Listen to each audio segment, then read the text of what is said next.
മതി മോളെ പറിച്ചത്. നീ ഇങ്ങനെ പറിച്ചു പറിച്ച് എന്റെ തല മുട്ടയാക്കും. എനിക്കിങ്ങനെ ആരുടെങ്കിലും നരച്ചുമുടി പറിക്കുന്നതേ എന്തൊരു ഇഷ്ടമാണെന്നോ. ഓ, അപ്പൊ നീ എനിക്ക് വയസ്സായി എന്ന് പറയുക അല്ലേ? എനിക്ക് അത്ര വയസ്സൊന്നും ആയിട്ടില്ല. വീട്ടിൽ ഡാഡിയുടെ മുടി പറിക്കാന്ന് വെച്ചാ ഒരു രക്ഷയില്ല. ഓ, നരച്ച മുടി പറിക്കാൻ നിന്റെ ഡാഡിക്ക് മുടി ഉണ്ടായിട്ട് വേണ്ടേ? ആ, അത് തന്നെ. ഡാഡിയുടെ തലയാണെങ്കിൽ പെർഫെക്റ്റ്ലി ഗുഡ് നൈറ്റ്. അത് ശരിയാ.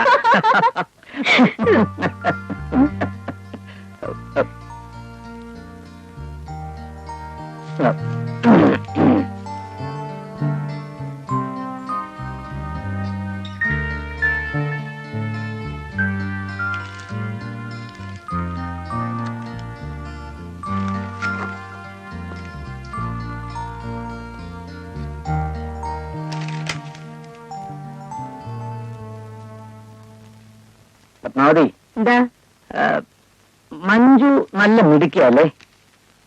എന്താ ഇങ്ങനെ തോന്നാൻ? അല്ല, അവളെ നമ്മുടെ രവിയെ കൊണ്ട് വിവാഹം കഴിപ്പിച്ചാലോ? അവനിങ്ങനെ പറഞ്ഞു? ഇല്ലില്ല, അവളെ കണ്ടപ്പോ എനിക്കങ്ങനെ തോന്നി. എനിക്കങ്ങനെ തോന്നിയിട്ടില്ല.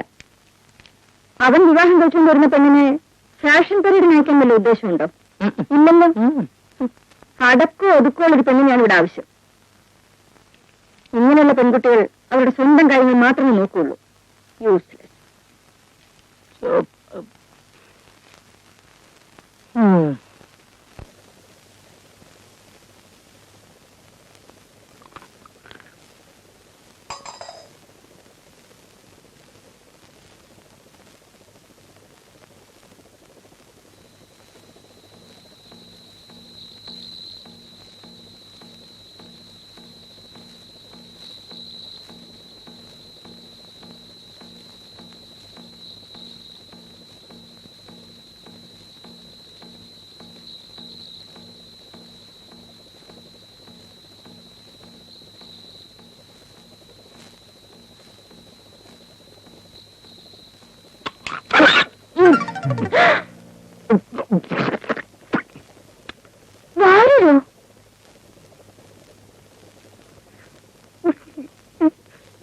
എന്താ കഴിക്കുന്നത്? ചിക്കനോ? താൻ ആള് കൊള്ളാമല്ലോ.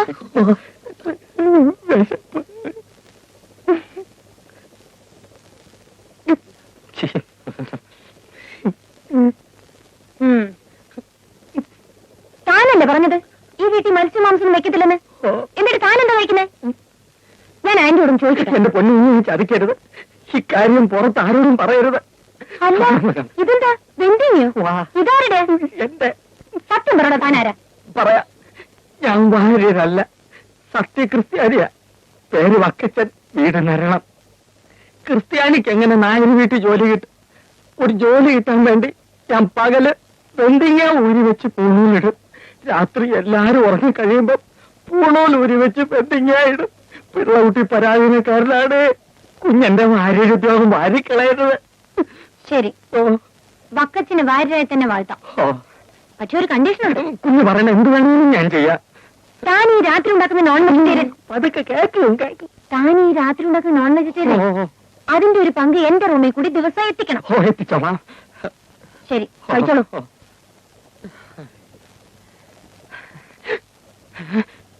കുഞ്ഞെ, എന്താടോ?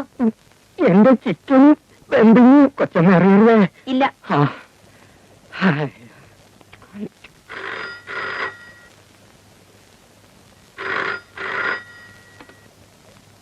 ഹലോ, കണ്ണൂരിൽ നിന്ന് ട്രങ്കോളോ? ആ, കണക്ട് ചെയ്യൂ. ഹലോ, ആരാ? ആ ചേട്ടനാണോ?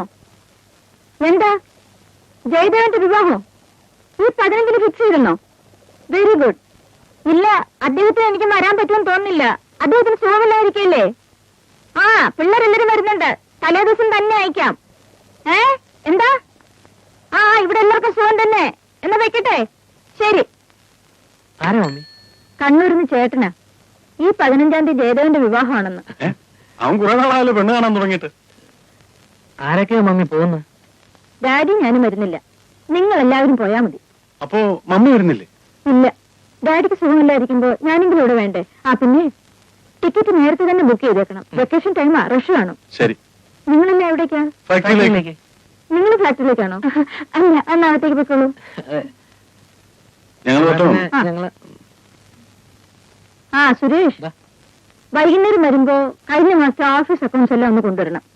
എനിക്കൊന്ന് വെരിഫൈ ചെയ്യാനാ. അല്ല മമ്മി, ഇന്ന് തന്നെ കൊണ്ട് കാണിക്കണം. ആ വേണം. അതോടെ ഊണ് വെളിയിൽ തന്നെ.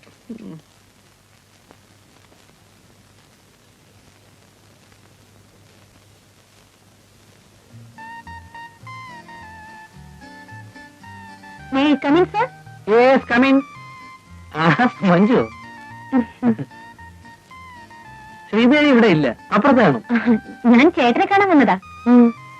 ഞാനൊരു കാര്യം പറഞ്ഞാ അത് സ്തുതിഗീതമായി ചേട്ടന് തോന്നരുത്. ഇല്ല, ഈ വീട്ടിൽ ചേട്ടനൊഴിച്ച് ബാക്കി എല്ലാവരും ഫൂൾസ് ആണ്. അത് കറക്റ്റ്. ആ ചേട്ടാ, നാളത്തെ ദിവസം എന്താണെന്നറിയോ?